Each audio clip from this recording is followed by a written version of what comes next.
Board के पास पहुंचे हजारों मेल, अधिकारी कर रहे ईमेल की छटनी, उसके बाद क्या होगा जान लीजिए।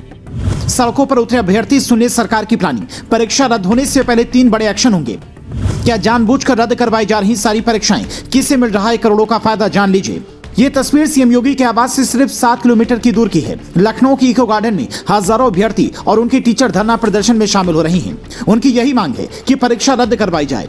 इधर जब ये प्रदर्शन कर रहे थे, उधर यूपी पुलिस भर्ती बोर्ड परीक्षा के अधिकारी इनकी भेजी गई तस्वीर देख रहे थे। दरअसल 23 फरवरी की शाम 6 बजे तक यूपी बोर्ड ने board@uppbpb.gov.in पर अभ्यर्थियों को सबूत मेल करने के लिए कहा था, जिसके बाद हजारों छात्र छात्राओं ने ईमेल भेजे। हर ईमेल में एक स्क्रीनशॉट अटैच था जिसमें पेपर लीक के सबूत दिए गए थे। अब अधिकारी उन ईमेल की छटनी कर रहे हैं। किस मेल में कौन सा सबूत अलग है? कहीं हर मेल में एक ही स्क्रीनशॉट तो नहीं है? उसकी जांच की जा रही है। उसके बाद इसकी सत्यता की जांच होगी और पता लग जाएगा कि इस स्क्रीनशॉट का सोर्स क्या है। एक मीडिया रिपोर्ट में QR कोड भी दिखाया गया जिस पर परीक्षार्थियों से पेपर के बदले पेमेंट लिया जा रहा था। हाल डिटेल खंगालने के बाद ऐसी संभावना जताई जा रही है कि परीक्षा रद्द हो सकती है, पर उससे पहले भी 3 बड़े एक्शन हो सकते हैं जिससे हर अभ्यर्थी को सुनना चाहिए। पहला एक्शन, पुलिस हर उस आरोपी के घर पर छापा मार सकती है जिस पर उसे शक है।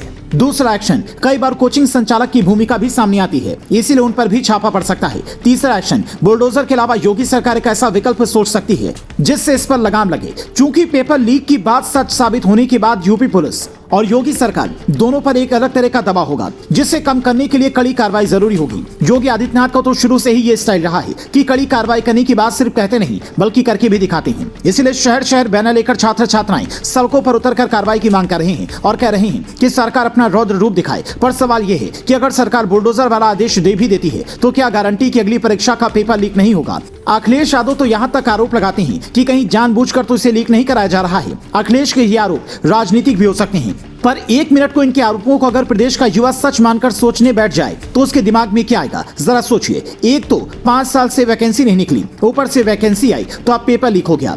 उसे तो यही लगेगा कि सरकार हमें नौकरी ही नहीं देना चाहती है। यही बात राहुल गांधी से लेकर अखिलेश यादव तक युवाओं के दिमाग में बैठाना चाहते हैं ताकि उनका वोट बैंक मजबूत हो सके। पर सच्चाई से हटकर है, नौकरी हमेशा मौजूदा सरकार ही देती है और विपक्ष हमेशा आरोप लगाता है। नौकरी अगर योगी सरकार ने निकाली है तो जांच करवाकर निष्पक्ष नियुक्ति करवाना उसकी जिम्मेदारी है। लेकिन ये जो पेपर लीक वाला जिन्न हर बार सरकार के सामने आ जाता है, वो अभ्यर्थियों की उम्मीदों पर पानी फेर देता है। कई अभ्यर्थी तो ये तक कहने लगे हैं कि राजस्थान में जब पेपर लीक हुआ था तो वहां विपक्ष में बीजेपी थी, इसलिए उस मुद्दे को इतना जोर शोर से उठाया कि छात्रों को न्याय मिला। पर यूपी में बीजेपी सरकार में है और विपक्ष में समाजवादी पार्टी और कांग्रेस है, लेकिन उनकी पार्टी के नेता इस मुद्दे को ठीक से नहीं उठा रहे हैं। इसीलिए उन्हें बीजेपी से कम तो सीखना ही चाहिए।